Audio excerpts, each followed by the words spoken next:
Hey guys, thanks for joining us again. Welcome to this episode of Cinematic Perspective.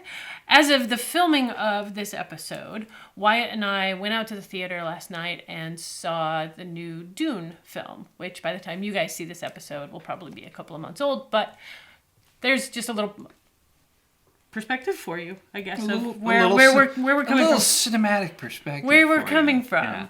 Just if you haven't seen the film, just a little warning. We are going to be discussing the film, so spoilers. We're also going to jump back and talk about the 84 version of the film.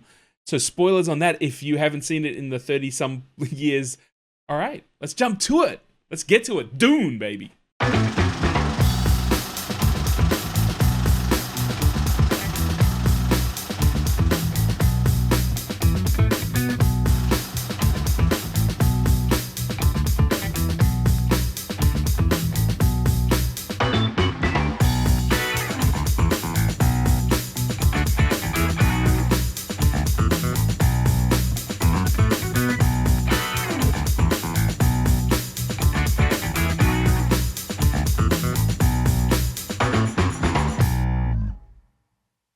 This is incredibly dangerous territory because in my top 5, Dune, the 1984 version, like literally I had been watching a fan redux of the David Lynch Dune like every night for the last month. So I want to hear what you felt about Dune. There's really seriously something wrong with you. There's really seriously... Oh, no. He is the Kwisatz Haderach. So wait, I'm gonna say that I'm coming from this from an entirely different perspective because I've never read the book. I never saw the 1984 version. So last night seeing Dune in the theater was my first exposure to this storyline. So as we're How did you feel being exposed? Well, a little violated, I guess, but I actually have a really serious question about that, which is, did you understand what was going on? One of my issues... As someone who had never read the book, someone who'd never been introduced before, what was your take from watching this really cinematic kind of presentation of a story? I did follow it.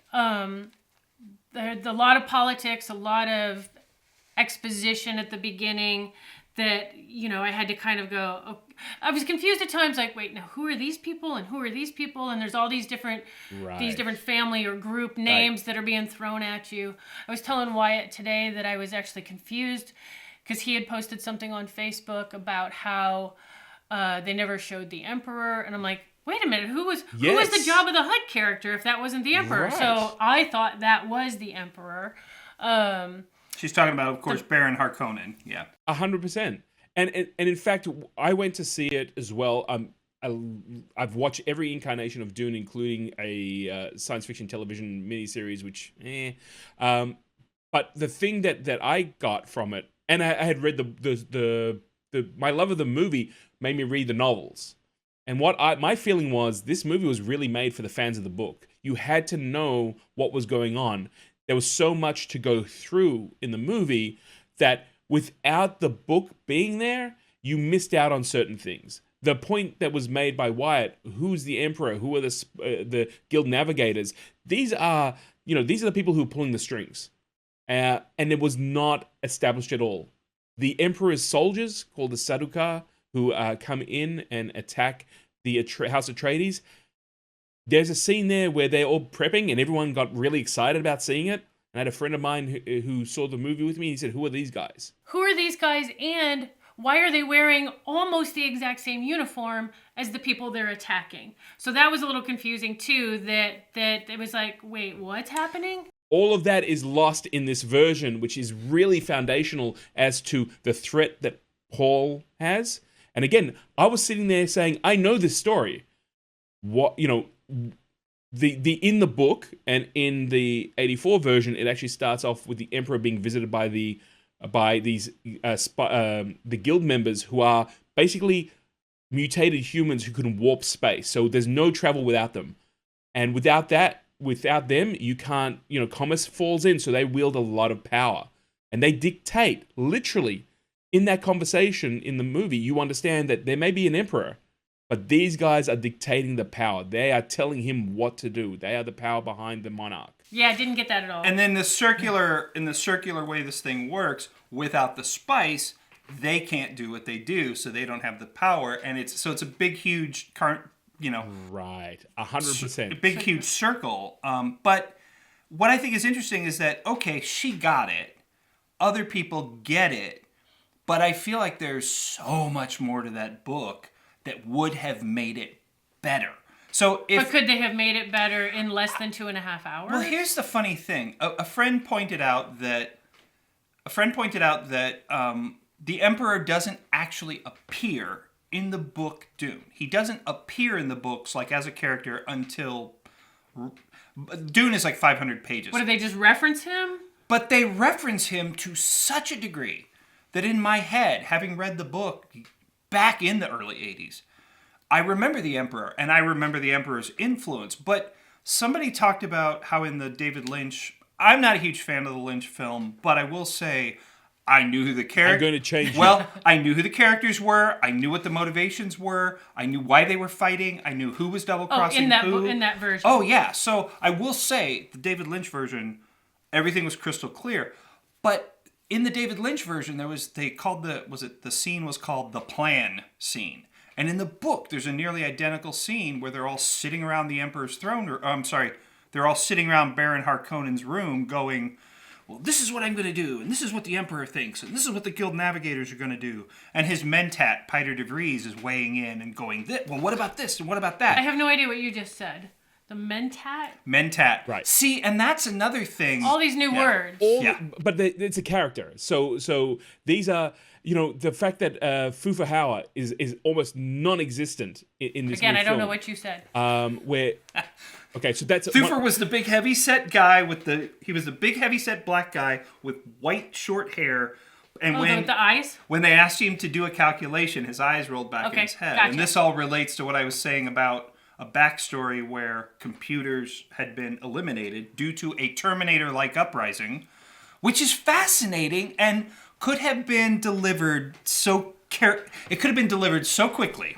So you have these characters called mentats. They are literally human computers. They are, I think, based on before we had mechanical computers, like NASA and the government would have people who were trained to do calculations really quickly. So take that to the next degree. In the Dune universe that you have been introduced to, they don't trust technology. So they don't want to use equipment that can become sentient because they had this prior experience where they had to kind of like they were attacked by technology as such, and through disciplining the intellect came two major houses: the spice navigators, who were the people who ended up mutating through the use of the spice melange, and then their ability was to fold space and see through time. And then you had the Bene Gesserit, which were the sisterhood, which you would have been introduced to. The mother came to test Paul, that actually have a almost like a fighting style, like almost like a magical kind of ability that they've honed over generations. And within the story, they are trying to influence the bloodlines through coupling members of the sisterhood with different house leaders to bring about their version of the Messiah, which they call the Kwisatz Haderach.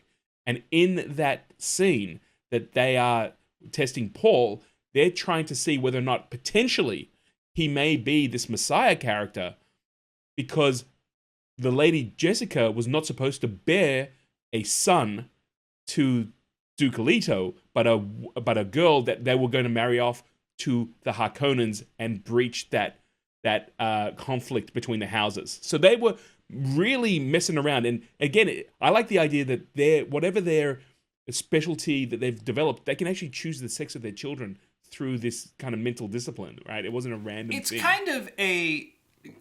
Dune is... All of that is lost. Dune is... All of that is not explained. Dune is Game of Thrones without the sex and the gore. And a little bit of space. Yeah, it's the spacebound version. It's even very similar to Game of Thrones in that it's not hard science fiction. It's sort of theoretical, conceptual. Like, Game of Thrones is not hardcore medieval. It's a make-believe fantasy medieval.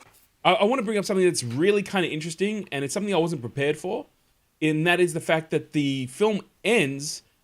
And this is the analogy I've been putting all over Facebook, and some people love it and some people don't. I felt the film ended when Obi-Wan Kenobi gave Luke Skywalker his father's lightsaber, and the film finished. Basically. Like, it was when Paul finally meets the Fremen and kills one of their warriors and is now one of them, is really when the film starts. This is like his destiny's unfolding, and this is the journey. And I was like, what? I'll take it to another level. The film Sure. ends when Luke, he's raced back to the homestead. He's found Uncle Owen and Aunt Beru torched. He's come back to the sand speeder and said, I want to come with you to Alderaan. I want to learn the ways of the Force and become a Jedi like my father. Roll I kind of credits. feel like that's where the film ended. But I'm with you. I'm totally with you. Someone said to me, okay, you know what? It's going to be another 2 years before we see part 2. Everyone go and watch the Redux version of the David Lynch movie, because I've been posting it everywhere. I think they went and took a lot of outtakes. They took all this information and blended it in, so the story has actually got a understandable and followable narrative, as opposed to what they were scared about in '84, which was the movie was 3 hours long and no one was going to sit through that.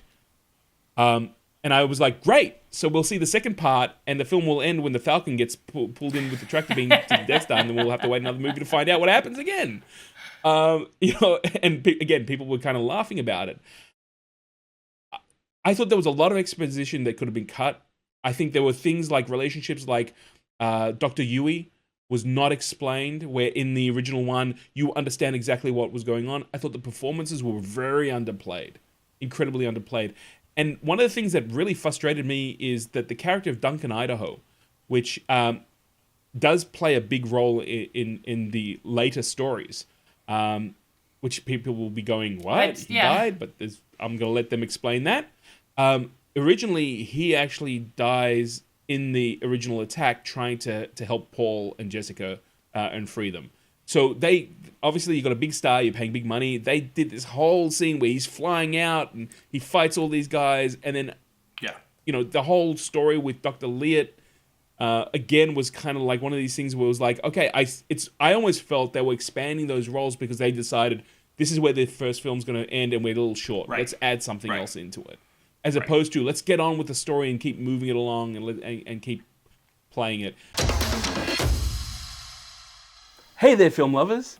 I hope you're really enjoying this episode of Cinematic Perspective, but I wanted to take a moment out and share with you a brand new project I'm super excited about. It's called Spectacular Distraction, where I uncover hidden gems and forgotten classics from the 70s, 80s, and 90s. The movies and shows that shaped pop culture, but somehow slipped through the cracks. Remember those films that only aired once or twice, disappeared completely, but got stuck in your head? We'll find them, break them down. The rip-offs, the inspirations, and we'll go through and find out all the different pieces that are missing from cinema today. So if you're as obsessed with cinema and pop culture as I am, come on a nostalgic journey with me. Search for Spectacular Distraction on YouTube, hit subscribe, and never miss out on a hidden gem, deep dives, or iconic moments. Because everything else is just spectacular distraction.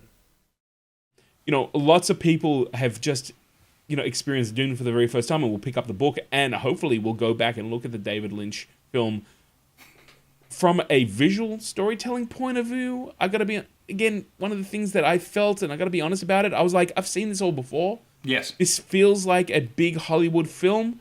I love the ornithopters. Finally. I mean, they weren't truly ornithopters. They were more, whatever the... Insectosopters? Whatever the study of bugs is, but adapt that word. But at least it had flapping wings, and I loved that aspect of it. Right. And that was cool as opposed to the flying iron.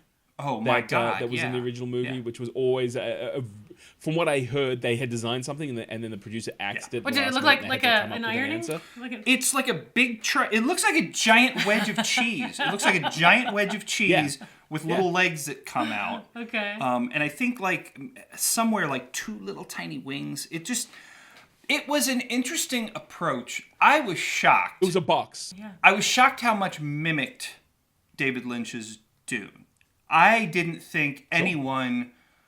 I can't tell if they willfully were making tributes to Dune. I don't remember the book being so bloody specific about certain things that like still suits. I don't remember a description of the still suits being so clear in the book that by translating it, you would end up with two nearly identical suits in films. Where somebody could 40 just years come up apart. and say, "Oh, well, look at the source material. Of course, they're going to look the same." Other than maybe the description of the shields. In the book, they talked about the personal body shields looking like a shimmer of light. Like you could tell, if you looked carefully, you could tell someone's shield was on because there was like a shimmer around them. They nailed that. And they nailed that. They definitely did. But like the Atreides ships, the giant ships that came out of the water, looked like the Harvester carriers from the 1984 film. Right. I don't remember the Guild Navigator ships being described as big, long, huge tubes, which you got a big, long, huge tube in the 84 version and in this one. In the Dune. Yeah. And the fact that we got no folding of space, we got no space travel, the visual thing of you saw that huge ship hovering in the sky, and through the front portal, you saw a different planet in the background. I thought that was incredibly cool. Like, you could tell there was a dimensional door. Wow, I totally missed that. But I bet you half the audience missed it. Well, no, that was in the earlier one, not in this one at all, No, it was. from what I understand. It was. Oh, was it? I must have missed it. To There be you honest- go. And I tell you, the 8 or 10 kids sitting behind us, and when I say kids, 18 to 20 years old, who's sitting in a row of chairs behind us, chattering through the whole damn movie. And I'm not criticizing that so much as clearly... The movie lost their interest. Well, or they were there for Zendaya, or they were there for Timothy Chalamet, or as the dog says, Timmy Sheshe, Timmy Shememe.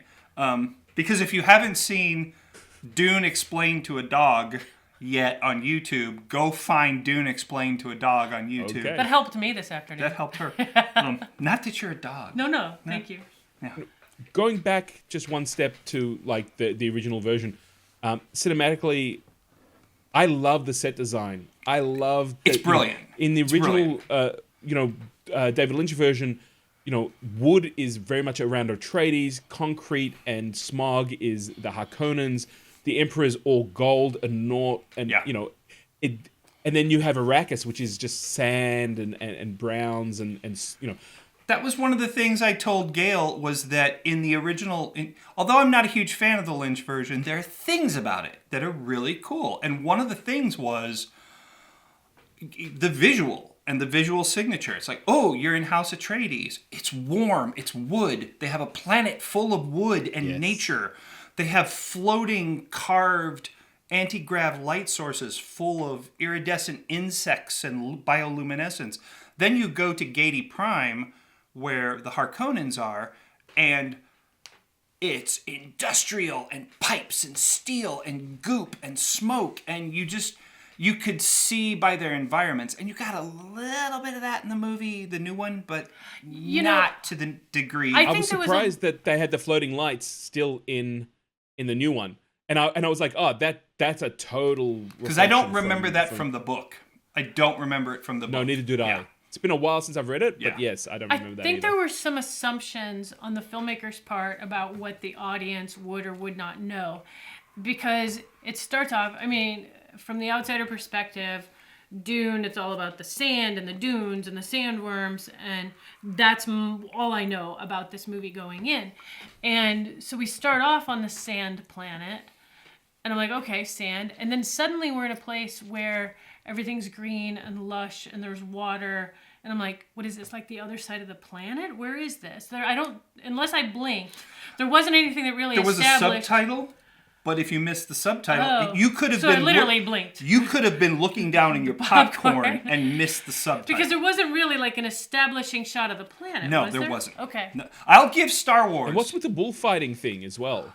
Like, I didn't understand the references to the bullfighting. Grandpa was a bullfighter. That seemed to be a big deal, but... Grandpa, it was his grandfather that there was... Like, that never came across before. I mean, I'm all for directors putting in their own personal take, but my feeling, unless it's going to come up in another film, and already I'm going to forget about that, it didn't pay off anything. It felt a little bit like in Raiders of the Lost Ark, the last Indiana Jones film, with the kid Mutt. He's playing with that knife, and then he never uses that knife to get him out of jail. So So there's no payoff. Paul mentioned that his grandfather wrestled the bulls. So Right. so they show that sculpture, but they show that sculpture in their own living room. Right. And then the next time we see it is when they are now on the sand planet. I'm like, you brought that with They you? were They trying. brought the sculpture. They were trying to to yeah. erect Absolutely like nothing this else thing. came with them. But They were trying to draw the comparison. I think it seems like there were comparisons being drawn and subtext being laid that just didn't come through. Like clearly, they were trying to draw some kind of because Paul says, "Well, grandfather, wrestled the bulls. his Duke Leto says, "Be careful. You really need to study. You really need to listen to me. You really need to be careful because your life's going to be in danger soon." And Paul says, "Well, grandfather fought bulls." And Duke Leto says, "Yeah, and look what happened to grandfather." So I'm assuming that he died or got injured or something, but it was so subtle and so non-specific that it didn't then relate to later on. So like when he's looking at the bull statue later on, it has no impact at all. Well, and the Like fact- imagine Lord of the Rings yeah. when the sword that oh shoot, I'm forgetting his name, the Viggo Mortensen character, the king himself, the king Viggo Mortensen is looking at the broken sword laying up on the big throne, and he knows that he's the one who is supposed to have inherited it, and yet he won't take it on. He doesn't want to do it. See, I'm describing that to you with passion and like interest because course. it had a huge. It you- was so well painted Oh. and constructed. It's like, wow, this is bearing heavily on him, and he knows it's his responsibility as the next one in line to take the broken sword and become the king, but he doesn't want to. He's not ready to step into that. Lost in Dune. Totally lost in Dune. So my question to this is, and I think this is something that I ask a lot of questions about a lot of the films coming out of Hollywood right now, is the film too smart for its own good? Like, are they trying to lay down the foundations without delivering to the point where there's so much being presented and the focus is so much on like, not so much the spectacle, but on they're trying to create those personal relationships without giving the background? I don't know if it's smart is the right word. I agree. I think you're onto something there, and I don't know if it's too smart as... I think two things. I think he was giving far more credit to the viewer. To have the background. I think Denis Villeneuve, the director, he's a very smart guy, so he might have been a couple of steps ahead of the audience. But the other thing is, I feel like creative choices for the sake of creative choices, and there's something called standard coverage. And you know what standard coverage is. It's like master shot, two shot, single, inserts. It's like when you get in trouble and you lose your storyboards or you lose the light or everything in your plan goes wrong, you fall back onto the plan. Master, two shot, single. It's how you get through everything. It's standard TV coverage. That may be standard, but it's not necessarily bad, and it's not necessarily wrong. The scene that struck me in Dune, and this speaks to what you were saying, the scene where I think you reminded me of Peter this. DeVries walks in, and he's talking to a giant tank of black goo. And you quickly figure out that the Baron is submerged in the tank of black goo, and he's getting repaired. He's getting healed. And then his head comes up out of the oil, and he talks for a minute, and then his head submerges down again. And we see his head submerge back into the black oil from the back. We're seeing the back of his head go under the oil, and then you rest on a shot of the bubbling oil for a few seconds, like there's significance. But the whole scene struck me as, well, I don't really want to shoot a standard dialogue scene. I want to do something different. Different's great, but it doesn't always work. Sometimes when you reinvent the wheel, the damn scenes of Baron Harkonnen sitting in the steam bath, and you could barely see him. Right. And Gail and I were talking. I was like, Baron Harkonnen is so fat. He uses anti-grav units to float him to help him move around. You saw red blinking lights on him, but did you ever get the sense? Oh, I didn't think that was the anti-grav. I thought that was something for his spine. And then the way they showed There you him, go. and he had the big damn long robe. I thought he had really long legs. I thought he was like sitting with his legs up I was getting nervous because you said big dong, and I didn't know where that was going to go. Big long legs. Big long legs. Yeah, I thought he was sitting like this, and then he stood up, and he just had real long legs. I So didn't realize interesting he was and floating. inventive and cool is a great thing, but if it doesn't tell this, it has to be effective storytelling. And I feel like at least the first half of this film was Denis Villeneuve going, I don't want to do anything the same way anyone else has ever done it. Which Except that I'm going to copy some of the stylings from. extra credit points for trying to be original, but there were times when it just give me a damn close up, give me I mean, there were moments like Duke Leto and Paul talking. Yeah. It was a two-shot that killed me.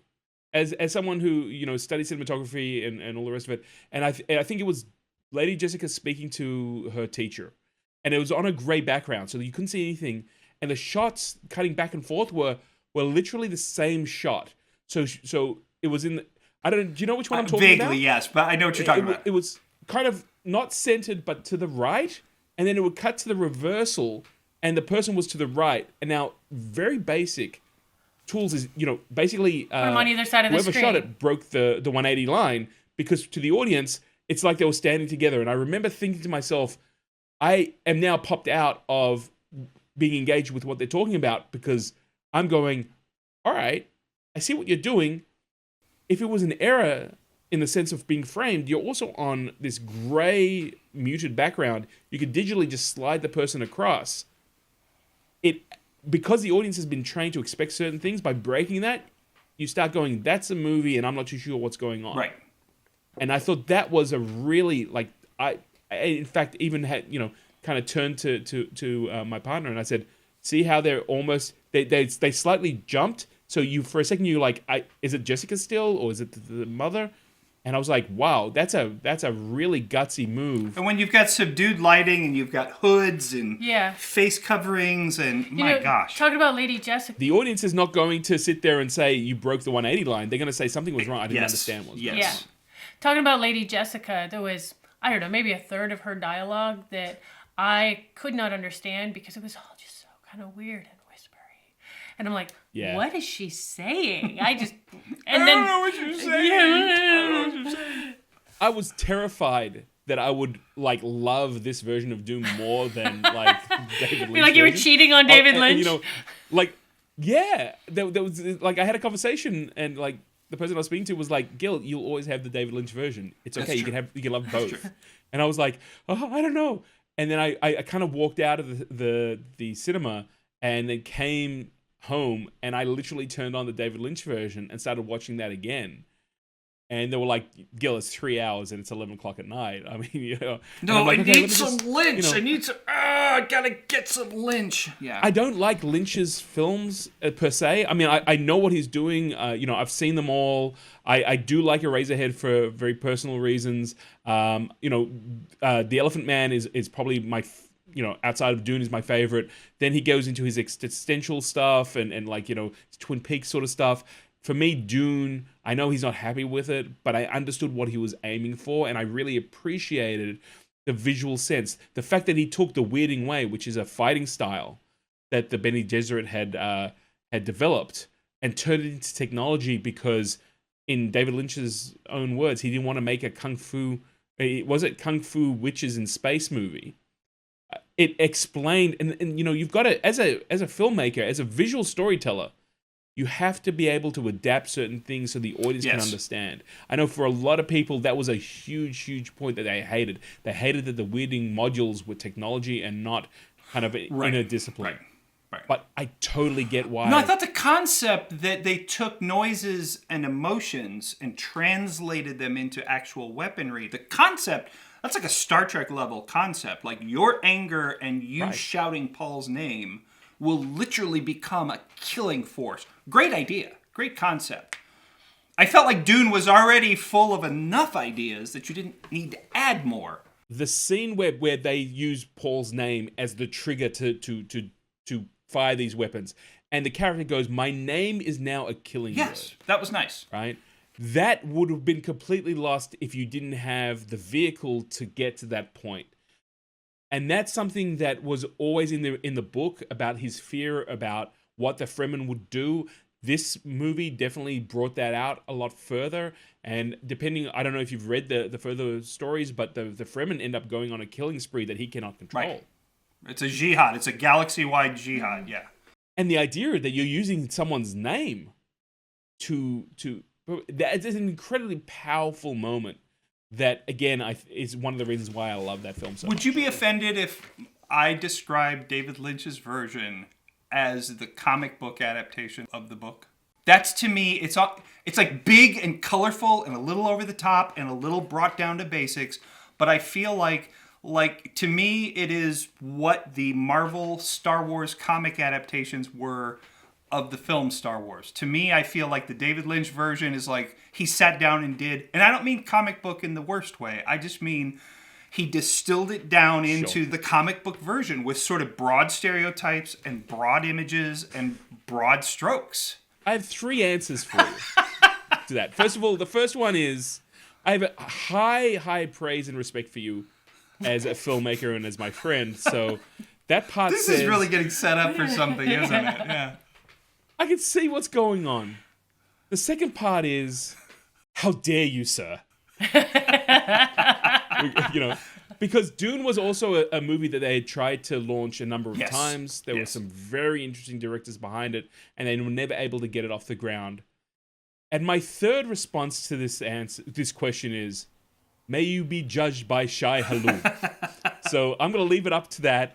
Okay, here's a question. May you fall into a Sarlacc pit and not be digested for thousands of years, nor may you be sucked into a sandworm, but potentially you could be the Kwisatz Haderach by asking that question. I don't know. I'm going to leave it up to Shai Hulud. May the makers come. When were you born? 74. 74. So you were 10 when Dune came out. I was 20. I remember seeing it at the cinema. Yeah. Being completely shocked because I expected to go and see Star Wars. And there are some graphic scenes in that David Lynch scene, especially with the heart plugs. Right. The Harkonnens in that movie are very much playing on a homoerotic theme. There's a lot of, male body envy, very creepy stuff for a 10-year-old to go and see. Were you sitting there watching it with your mom? Yeah, my whole family went to see it. My whole family, my father loves science fiction, and we went to see it. I've had that conversation with my mother who, I was like, she said, I hated that movie. She actually took her glasses off at one point so she couldn't see the screen.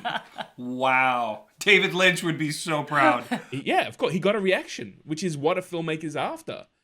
And as the years went by, the very second DVD I ever bought was Dune.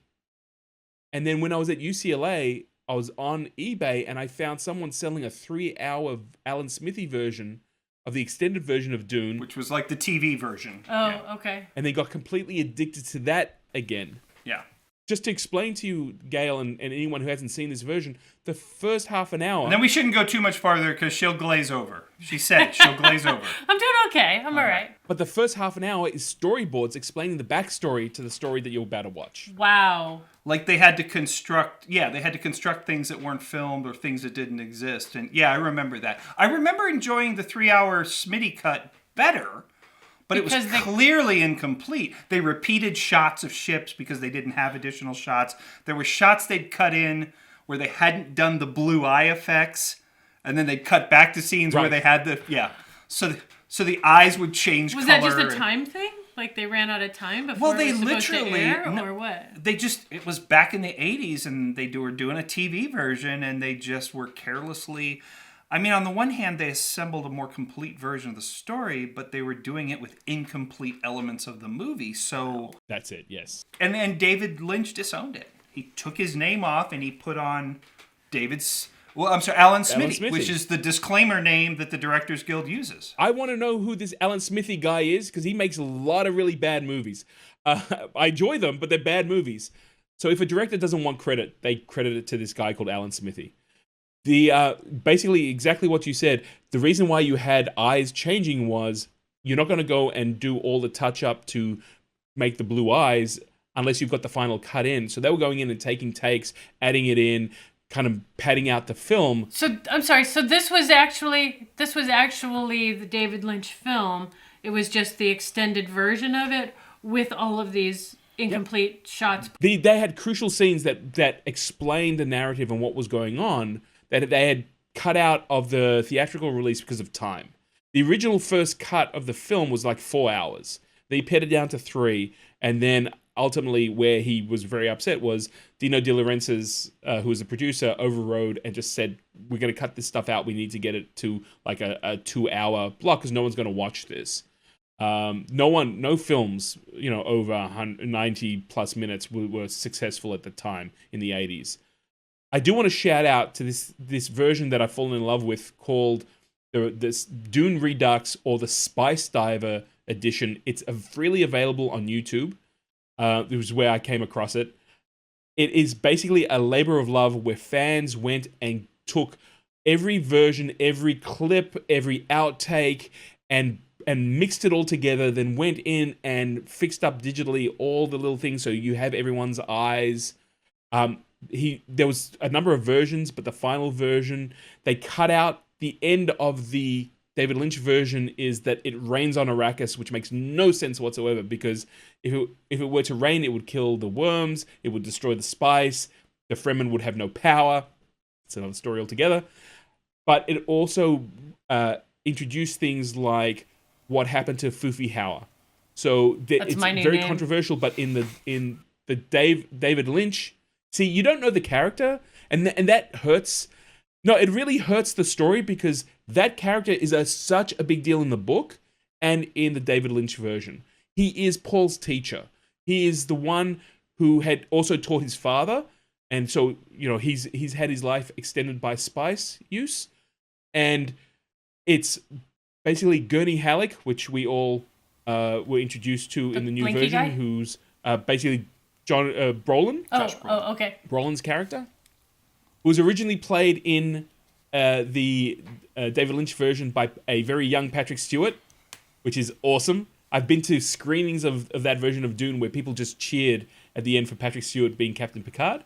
You have Dr. Huey, which again, they never touched upon the fact that Dr. Huey was kind of Paul's teacher. Huey. Which was played by Dean Stockwell.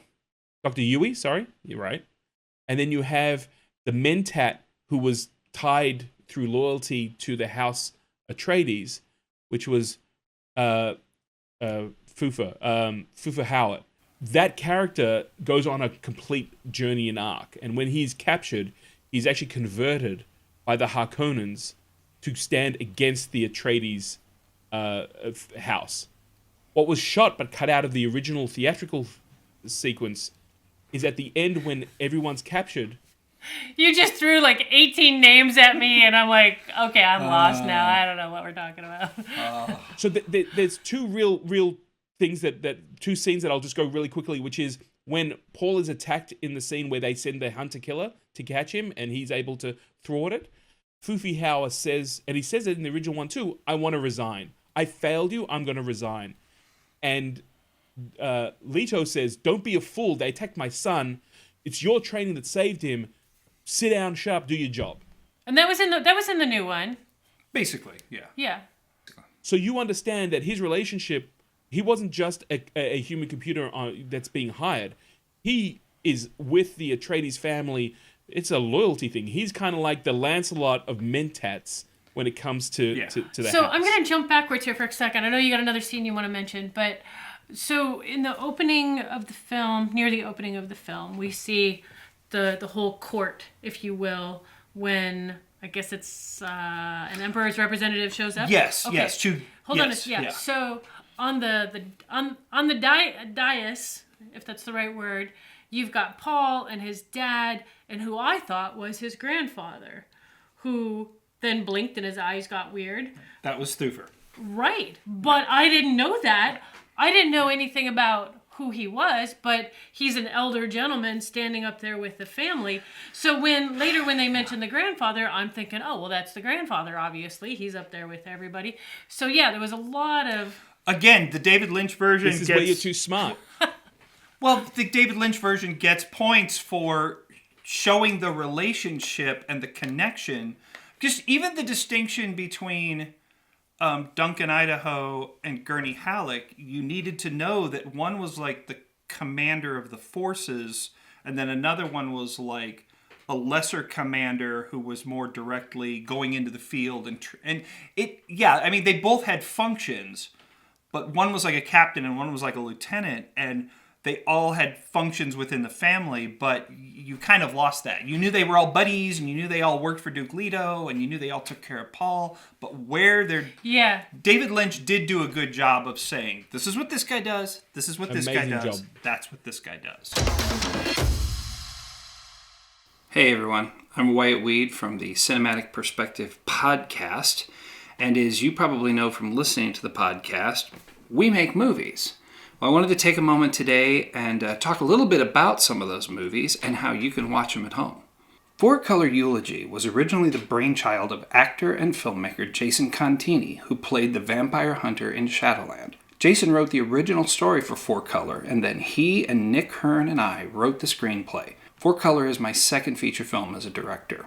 Four Color Eulogy is about family and dealing with life while trying to pursue your creative dreams. It's dramatic and funny, and if you're a fan of comics and movies and pop culture, you will probably enjoy this film. This is another independent project that was a joint production between Pirate Pictures and Archlight Studios. The film was made in the St. Louis area, and I'm really proud of what we were able to accomplish. You can buy or rent Four Color Eulogy at piratemediagroup.net.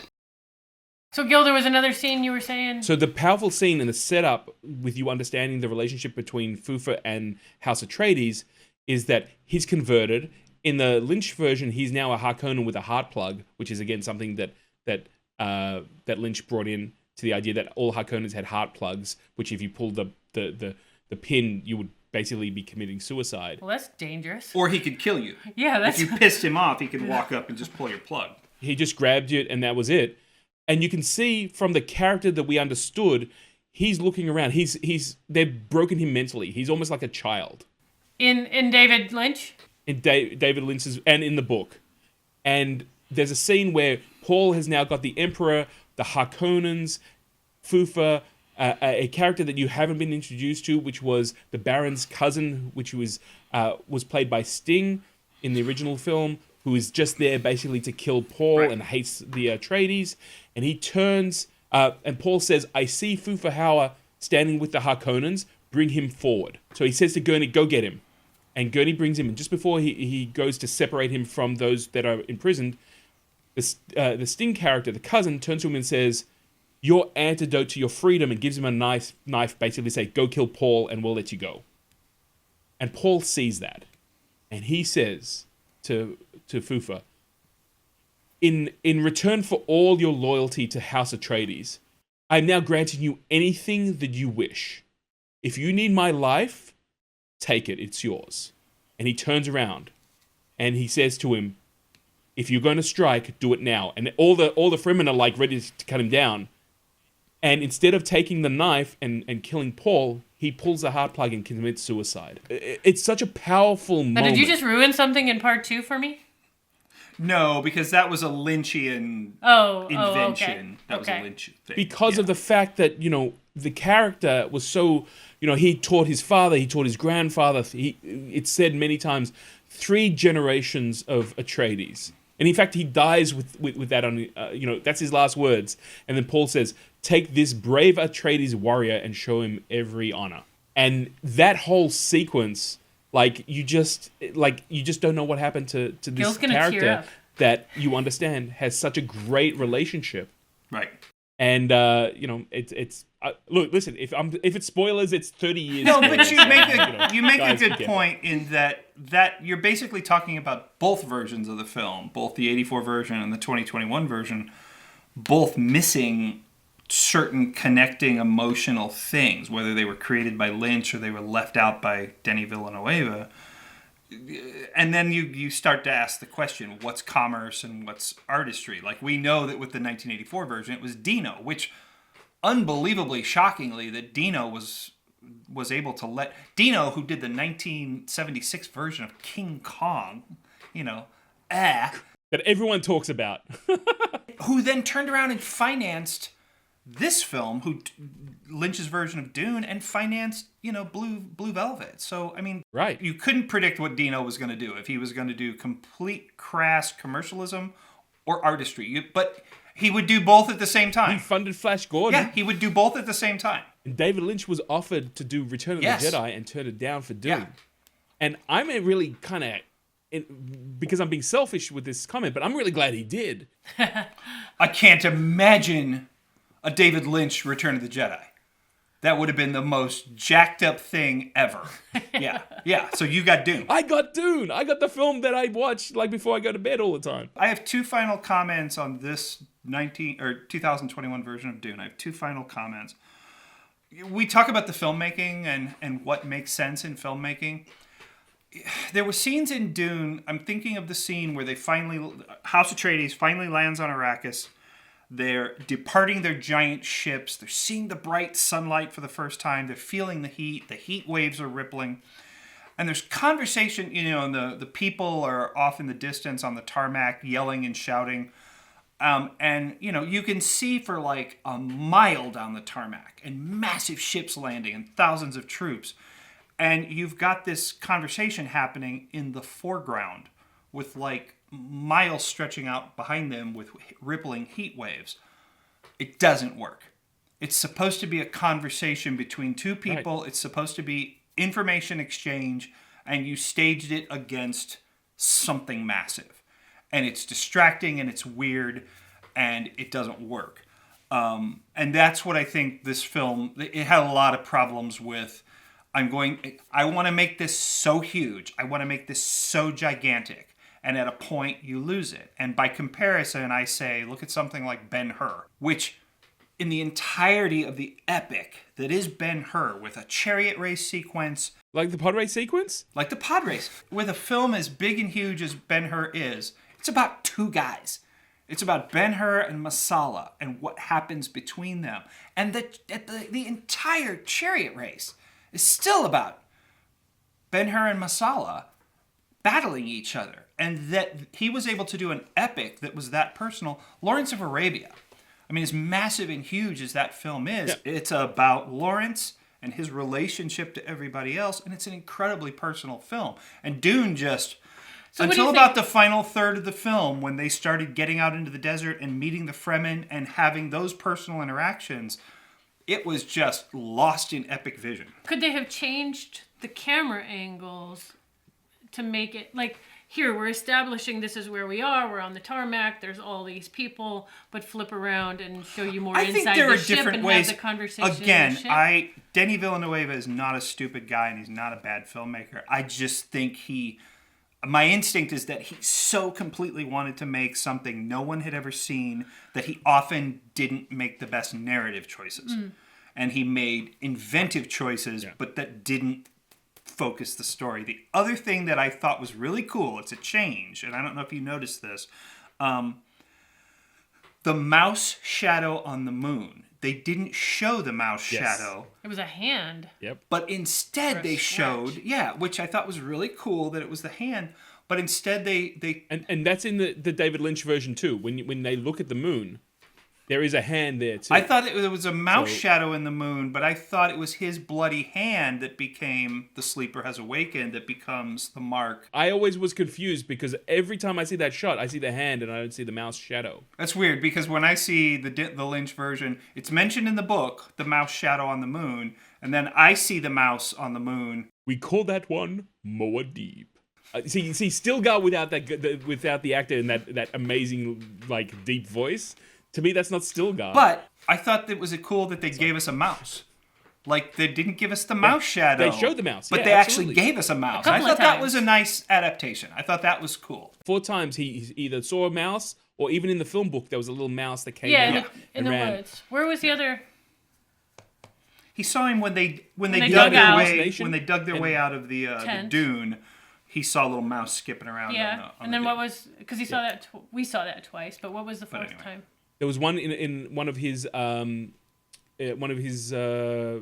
waking hallucinations. Okay. Right. Okay. So that's all I got. Having said everything we've just said for the last 47 minutes, I'm glad I saw it. I'm glad it exists, and I'm looking forward to part 2. It'll be interesting to see if they pull some stuff like... It'll be interesting, like, if part 2 opens with the Emperor and Guild Navigators and you kind of get some backstory of, like, holy crap, if the spice gets in... If in part 2, I'm going to say this right now, if in part 2 the Fremen rise up and start blowing the hell out of the spice mine operation, and we don't see the repercussions going globally, it's the equivalent of destroying all oil production on the planet. Okay. On planet Earth. If you Okay. destroyed all oil production on planet Earth, the planet would literally grind to a halt. And we wouldn't even have things like plastic cups and Bottled plastic water. bottles. So that's the equivalent, but on a galaxy-wide scale. So if they don't deal with that in film 2, I'm going to be incredibly disappointed. But I am glad we're getting a part 2. Look, with everything that I've said, I agree. I would really like to see a part 2, even if it's just to how they're going to. My curiosity is answered to how they're going to move forward with this story. Again, it's kind of a weird thing. A lot of people online are like, "Thank God there are no pugs," because it's quite an interesting feature that Paul and his family had 2 pug dogs, and they do turn up throughout the film, especially The with Lynch his version. adopted The Lynch sons. version. Yeah. In the Lynch version, I kind of miss them. It's also going to be interesting to see. What I found quite shocking as to finish the film after he had killed the Fremen warrior is that is so influential with how he becomes part of the Fremen society. He ends up taking the responsibility of that warrior's wife and his sons. And there's a lot in the book about that because he's 15 years old. I mean, Yeah. Again, in the Lynch version, there are scenes where these 2 little boys are training with his honor guard, who are being trained in the Weirding way, who are with him all the time.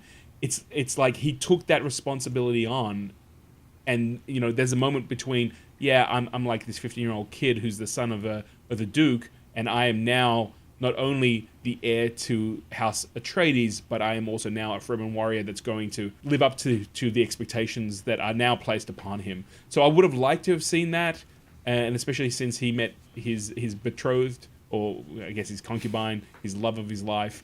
But again, interesting choices. I got to be honest with you.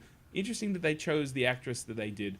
I was kind of like, where's Spider-Man? So I'm like, if it opens with Spidey swinging through on Arrakis, I'd be like, I get it. Okay, so he's the heir to House Atreides. Yes. Is there a House Atreides left? Is there people still back on their planet? I would assume there are. You're gonna find out. assume Okay, there all right. But the part that's missed, and throughout this whole conversation, and I realize that Gail has completely missed it is an incredible setup by the Emperor. So the Emperor gives Atreides the contract because the Duke is getting way more popular. Yeah. And the Emperor is feeling threatened. And there's none of that is communicated. No, it was we Right? talked about that earlier today. That was really vague. I mean, they say something about, oh, hey, this was all a setup, but there's really little about why. And the whole impetus of getting the Bene Gesserit to even test Paul is because the Spice Navigators want to get rid of him. The Emperor, and this is in the opening scene of the 84 version, goes, you want to kill the Duke, right? And they're like, no, Paul Atreides. We want you to kill him. I wasn't here. I didn't say this. And then the Bene Gesserits go, why are they interested in him? Let's go take a check. Maybe he's the Kwisatz Haderach. Let's go test him.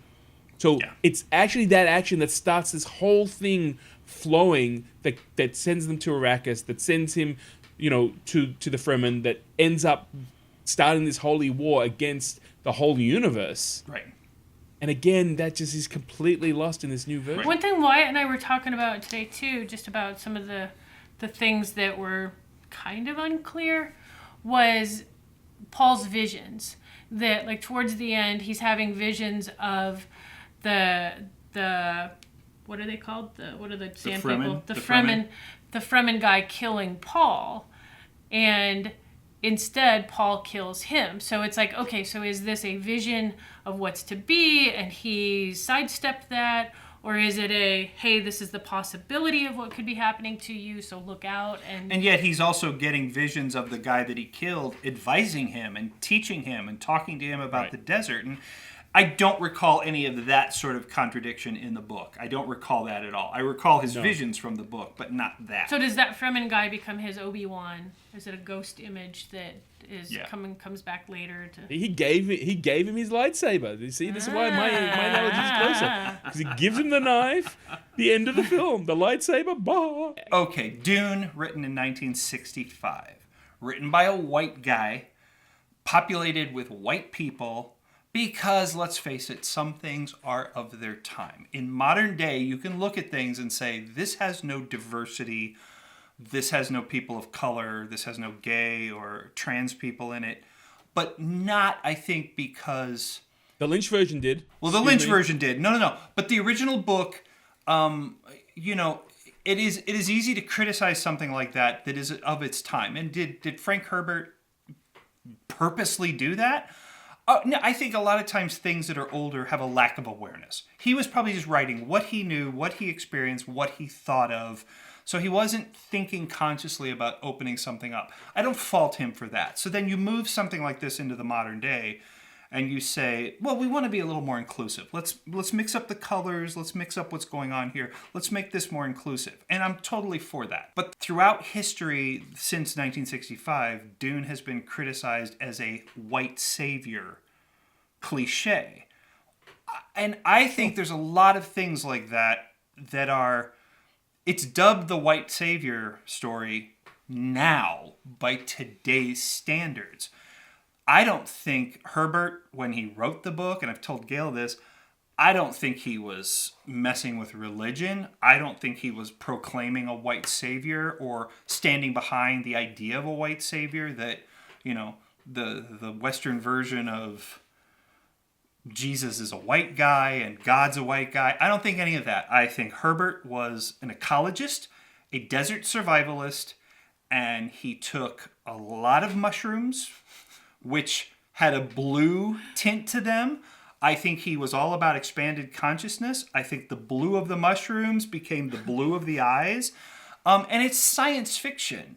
But I don't think he might have been taking the piss out of religion to a certain degree, or kind of commenting on what a messiah is and what... It's weird. In a way, he was kind of talking about the media. He was talking about, here's the hype of, he's the Messiah, he's the Messiah, he's the Messiah. Well, what can that lead to? It can lead to bad things like galaxy-wide jihad.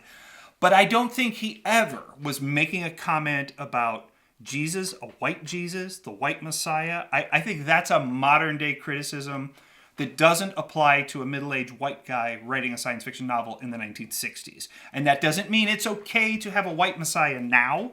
I'm just saying I don't think it's applicable to the original story. Well, in the original story, Lady Jessica's manipulating the Fremen to believing that Paul is their Messiah. So, you know, in the Lynch version, and I'm not sure what's going to happen with this one, it was more like a naturalistic cause and effect that caused it. But if in the actual novel, Jessica's doing everything she can to feed into their belief that their Messiah is going to come and save them, and that it's her son. Because they're being hunted, their house is broken, they're up against the Emperor and House Harkonnen. At that point, I think it's even said that no other house in the Landsrad's going to take them in. So they need to survive. So in the book, there is actually a messianic character? Oh, yeah. Oh, Yeah. okay. Yeah. Okay. In the new version of the film, when they arrive and everyone's standing there chanting, they're actually chanting the name of their Messiah. So they're calling Paul the potential, like, the outlander that's going to come and save us. Okay. And, you know, I think there's a scene that's been added into this new Spice Diver version where there was a scene filmed where Fufahauer comes up to Duke Atreides and says, they was chanting this is what it means. And his father goes, Paul, he's so young. So, you know, they're already starting to understand that they can use a little bit of that to try and start having a conversation with the Fremen, which was what the House Atreides wanted to do. They wanted an alliance with them. Right. They understood that they were more than what the Emperor thought. And if it ever turned bad, they could be people that they could work side by side. And of course, they were being kind of shat upon by the Harkonnens. And there's that beautiful scene in the new film where he's like, I will never hunt you. I will never come in, you know, I won't come after your people. Right. You know, we'll respect what you want. Let's see what we can do together. Right. Have we covered everything from the comic book version 1984 You are not being forgiven for that. Lynch version to the new one? I'm gonna defend my position on the Lynch version to me. The Lynch version to me, I think, goes astray, but I don't know if it's just that David Lynch has very unusual taste, and it's not for everybody. Mm-hmm. First of all, the film is incredibly inconsistent in tone, where some of it is flawlessly photographed and exquisitely executed, and then there are moments where the visual effects are like something out of a 1960s Japanese monster movie. There are blue screen shots that are horrendous. There are composites. Like, how did you spend all that money on this?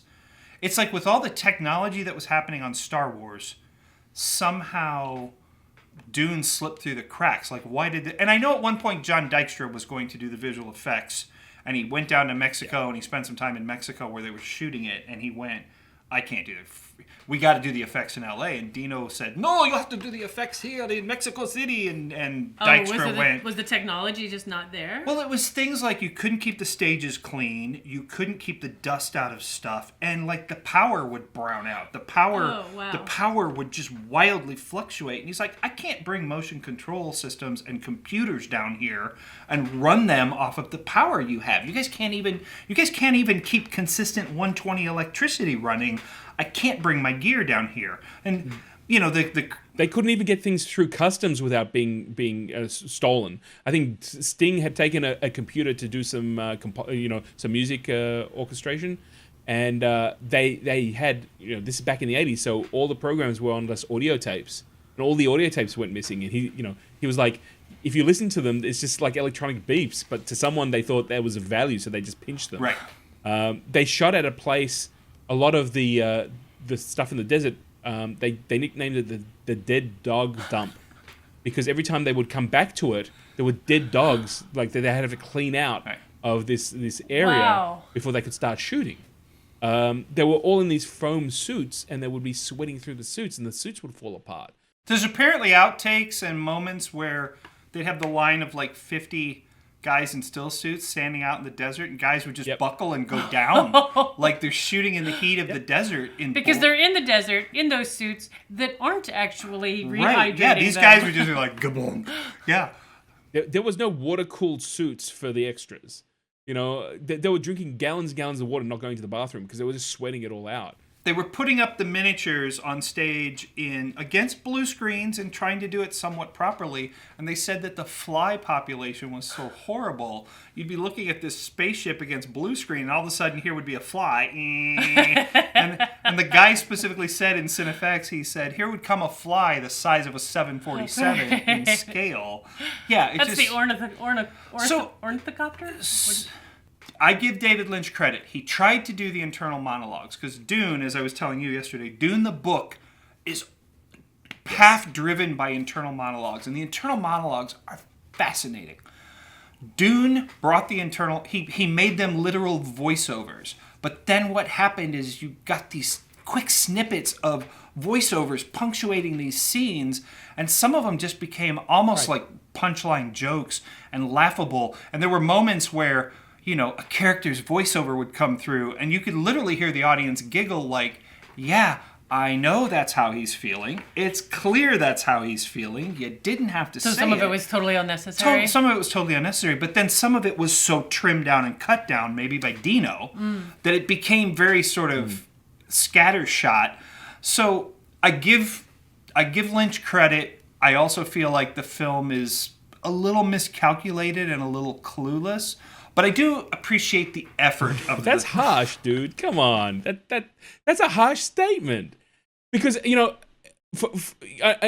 I'll wear that, but I also want to bring attention to, there was visualizations that Lynch brought into Dune, especially with Paul evolving into the Messiah character. And I'm thinking about water drops on water in blackness that became like synonymous with commercials in the 80s for like Dior perfume, that came straight out of Dune, that I don't think anyone really acknowledged that it was such a great and strong visualization that like marketing companies went, we can use that for something else. And without that kind of, making a film is scattergun when you try to do something outside the box.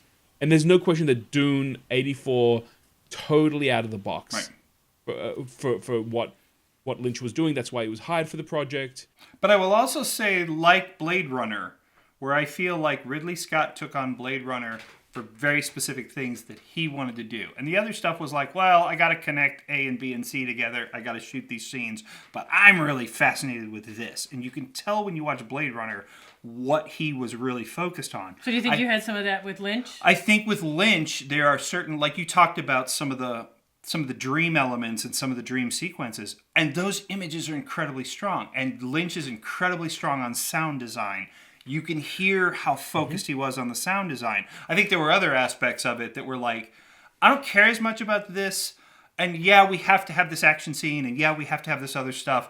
But I think there was like parts of the film that were really his cup of tea. And you can see those things. Or like you talked about the heart plug and things like the little container where he smashed the mouse and then drank the juice. Which I'm saying that right now, and I'm thinking, well, that was kind of ironic because Paul Muad'Dib, the mouse shadow on the moon... It's an insect. It's not a mouse. Sorry, man. It's an insect? It's not a mouse? It's an insect. Yeah. It's like a cockroach. We're going to have to do some research on that because I'd swear it was like a little mouse in a container and the Harkonnens would crush these things. You can correct yourself later on another episode. I'm fine. Okay.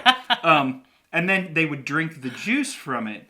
So there were inventions like that had nothing to do with the book that Lynch was really passionate about. I just think there were other broader aspects of the film that he just didn't like. There was some kind of, to me, in my opinion. It's okay. I will say Denis Villeneuve on the Dune 2021 version, he was passionate about the whole damn thing. It didn't always work. Well, and that's the ironic thing I think about both films, is there was clearly passion in both films. And there were things about both films that didn't work. Hi, I'm Gail Gallagher from Cinematic Perspective Podcast. I want to take a minute to tell you a little bit about Caution Elderly People. A few years ago, my parents were on vacation. On one side of a busy highway was a retirement home, and on the other side was the beach.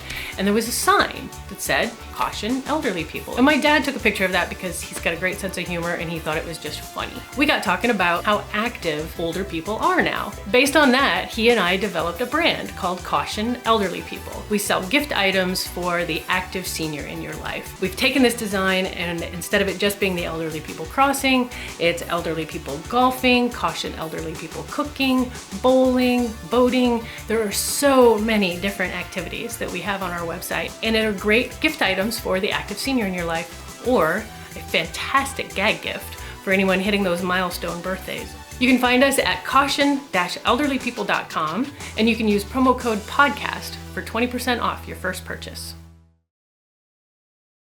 I'm just sending you a clip of that, so you can now see it a little bit later. Because I'm not going to. How dare you talk badly about? No. And you know what? Maybe what's stuck in my head is I have old magazines from the time talking about the making of, and I think maybe what's stuck in my head is I feel like I've seen a container with a mouse in it, but maybe that's not what made it into the film. So anyway, we'll take a look at it. That's fair enough. There's no question that both filmmakers were completely passionate about this sort of project. It's not a ABC story. It's kind of like A, and to get to B, you're going through A1, A2, A3, A4, W, A5 X, thread. and then that you have to then all pull it together to get to B, and then B kind of shoots out again, and then you come back to C. So it's not an easy story to be able to tell. And you don't want to take something like that out on unless you are incredibly passionate. This is not by the numbers. This is not David Cronenberg doing The Dead Zone, where it's like, here's the story, and I'm just going to direct it, and I don't have to put too much into it, and I can put this, and it's a paycheck. It's definitely not that sort of project. So we're going to have to get Gail to watch the 84 Dune and talk to her about it later on and see what she says. there you go. I am so inspired. I think this is a ride-along movie, and I do want to I'm happy to send you this Spice Diver version. I think if you watch the original version, you will be like, ugh, it's horrible. See, he even says that. He even says that. He knows it. But I said that at the beginning too. Absolutely. I mean, I watched the film and I understood what he was doing. I just didn't understand why it was so disjointed. And then finding the Alan Smithy version and now this Spice Diver version, I go, what's really frustrating is it was all there. They shot it all, right? You know, they say you can make a film in the edit. You can destroy a film in the edit. And that was completely beyond David Lynch's call because he did not have, you know, at that time you couldn't get rights to Final Cut. You couldn't do any of that sort of stuff. But being able to get those pieces that have been released and have been used, you can actually put together a really competent story that actually is really close to the book and has the flair, the design sensibility, and the storytelling of a very unique filmmaker. So would you say that the 84 Lynch film lives and dies on its original cut, but you're saying that this Spice Diver cut is significantly better? It's the difference between, and I've used this analogy before, a Phantom Menace versus Citizen Kane. Okay, that's a big claim. My partner, who's very, very kind and understanding to me when I go, I want to watch this, and she's like, for the umpteenth time, has sat and watched the 84 original theatrical version of Dune and going, I kind of like it, but I don't know what's going on.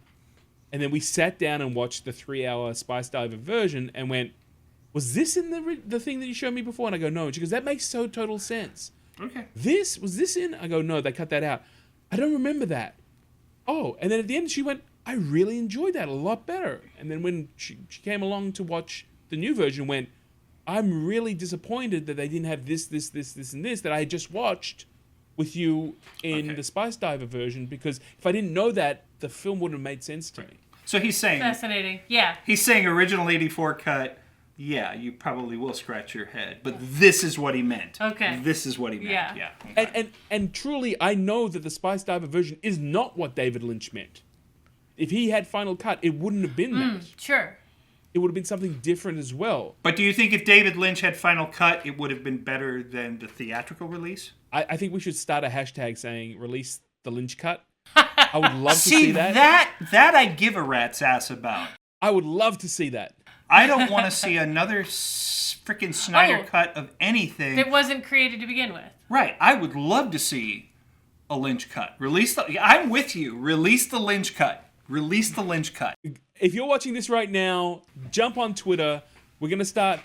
Let's give David Lynch Final Cut. Look, it's not going to cost him anything. They've got all the negs. Everything's so much easier to fix now digitally. Yeah, absolutely. Let's go and give David Lynch the ability to go back and correct what he wanted to do. Maybe this could be some internal healing for the amazing David Lynch, and I'm all for that.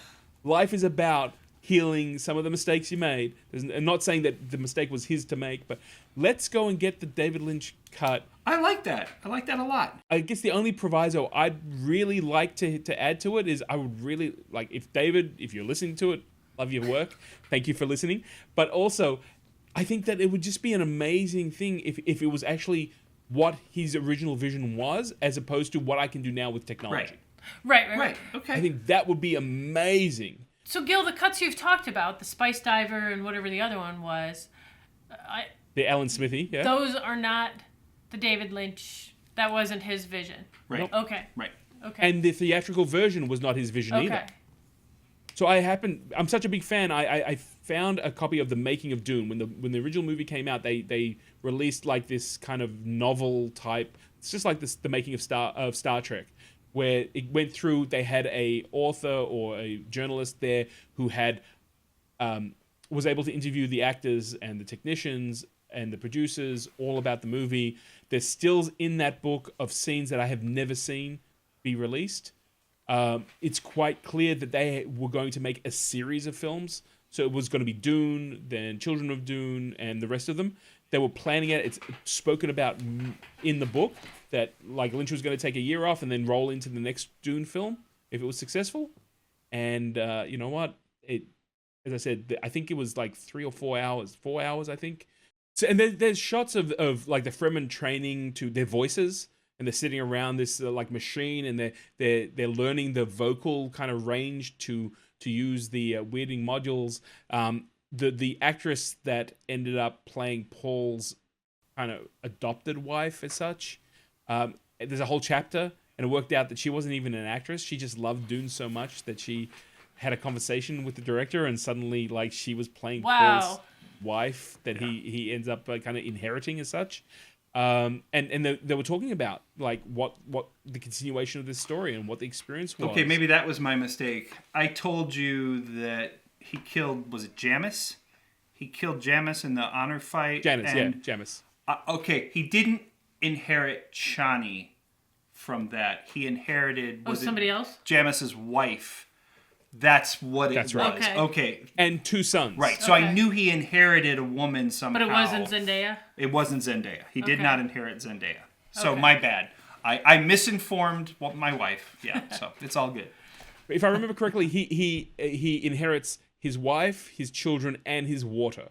So they kind of vacuum seal him, and whatever water that he owned, which is currency, he is now his job is to guard that for the tribe. Okay. It's like Bitcoin. And again, the whole fight is so stupid in a lot of ways because, Stilgar does say to him, even if you win, I'm going to cut you down because I've sworn protection to them. And he's like, I don't care. I'm still going to fight because it was pride. Because Paul was able to knock him down, and it's Liet's daughter is actually Shani. So the character you have met, who was the ecologist, Shani is her daughter. In the Lynch version, it's a male. So this was one of the controversial things that people weren't too sure if they liked, was the fact that the planetary ecologist was a female instead of a male. So there's a link there, though, in the story that Chani and Paul both lose their fathers at the same time. Now you're just throwing out names. I have no idea. And Gail's like, Zendaya's character was a father in the book and in the Lynch movie, and they kind of bond on the fact that they both lost their fathers at the same time. Okay. So Paul's father was killed and her father was killed. In this, it's his father and her mother. So I don't know if they're going to be able to use that, bonding. Right. Paul's like, hey, gorgeous woman that I've had dreams about before I met you. I'm also in pain. Maybe we can work through this together. Well, I'm prepared to end this particular broadcast I think we should. on the note of release the Lynch cut. Release the Lynch cut. Release the Lynch cut. That's going to be the movement. Guys, I'm going to keep my eyes on social media, definitely. I'm 100% behind this. In fact, so much so that you will see postings as this episode goes live, talking about the potential of the David Lynch cut. Let's see if we can get on social media, push this. If they can get a Snyder cut for a film that never worked, I'm sorry, even the release didn't work, then you know what? Let's see if we can get what David Lynch originally wanted to do. Look at this. We're gonna be trending. We're gonna eventually talk about Snyder and his whole DC legacy. Oh, that's another story altogether. Release the Snyder Cut, which they did, and it became a much more complete version of a film that still didn't matter. Anyway, okay, moving on. I'm done. You guys take us out. You know what? First of all, thank you guys so much for coming on board and listening to the last hour, 20 minutes, talking about a subject that I really love, and one that, if you haven't seen it before, please go out and see the new version of Dune. If you're interested in seeing the original cut, feel free to see that. That's available on streaming services as well as DVD.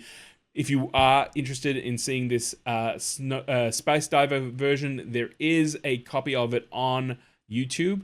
And again, if you agree with Wyatt or myself or Gail on some of the points we've been talking about, please hit us up on Facebook, on Twitter, on TikTok, on Instagram. We love to hear your thoughts about what we're speaking about, as well as anything else you'd like us to talk about in these amazing podcasts. Otherwise, we like to invite you to the table. We don't mind that you sit there and just listen to us talk, but we do like it when you're like, yeah, I like that. That's interesting. Can you talk? Let's talk into that. Let's open that up a little bit. And to my good friends Wyatt and Gail, thank you so much for, we were originally, this idea was going to be a Patreon special, and we just got so into it, it became so much more, which I think is a great thing. So guys, I know you're still working on your film, so I'm gonna let you get back to that, and we will all see you in 1 week's time for the very next episode of Cinematic Perspective. Whether it's Wyatt's wrong cinema perspective, I don't know, but we will be here with all of us. Guys, we'll see you on the flip side. Have a fantastic week, and catch you in 7 days. See you later.